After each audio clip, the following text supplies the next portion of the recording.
পরবর্তী সংবাদে। আইনের হাত যে লম্বা তারই প্রমাণ দিল এবার কাকরাবন থানার পুলিশ। বিশেষ করে এবার একটি বিশেষ মামলা হাতে নিয়ে তারা তদন্তে নেমেছিল এবং তারপরই তাদের এসেছে সাফল্য। কেননা এখানে দেখা গেছে যে 2024 সালে অগস্ট মাসের 1 তারিখেই কাকরাবন থানাতে একটি মামলা করা হয় যে বিলোনিয়া ঈশানচন্দ্রনগরের মধুসূদনের ছেলে আকাশ সেনের বিরুদ্ধে কাকরাবন প্রত্যন্ত একটি গ্রামে 17 বছরের নাবালক মেয়েকে কিডন্যাপ করে নিয়ে যায়। আর এই বিষয়ে নাবালক পরিবারের তরফ থেকে কাকরাবন থানাতে একটি মামলা করা হয় আগস্টের 1 তারিখ 2024 সালে।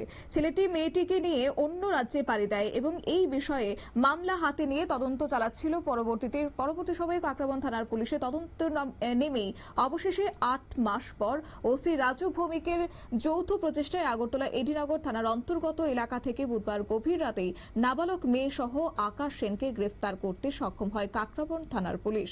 কি রয়েছে পুলিশের বক্তব্য শুনুন। মাসের 1 তারিখ আমার কাকরাবন পুলিশের আন্ডার একটি প্রত্যন্ত গ্রাম্য এলাকা থেকে বিলোনিয়া ঈশানচন্দ্রনগরের মধুসূদন সেনের ছেলে আকাশ সেন বয়স 23 সে একটি নাবালিকা মেয়েকে কিডন্যাপ করে নিয়ে যায়। তারপর আমরা আইন মোতাবেক কিডন্যাপিংয়ের একটি মামলা নিয়ে এবং গতকাল রাত্রিবেলা আগরতলা এডিনগর থানার অন্দরে ঠাকুরপল্লী নামের এক জায়গা থেকে ওদেরকে আমরা ওই আকাশ সেনকে অ্যারেস্ট করি এবং আমার ওই নাবালিকা মেয়েকে কিডন্যাপ হয়েছিল মেয়েকে আমরা উদ্ধার করতে সক্ষম হই। স্যার কতদিন আগে স্যার ওনাকে নিয়ে গিয়েছিল মেয়েটিকে, নাবালক মেয়েটি? প্রায় 7 মাস রানিং। অগস্ট মাসের 1 তারিখ নিয়ে গিয়েছিল, 7 মাস রানিং।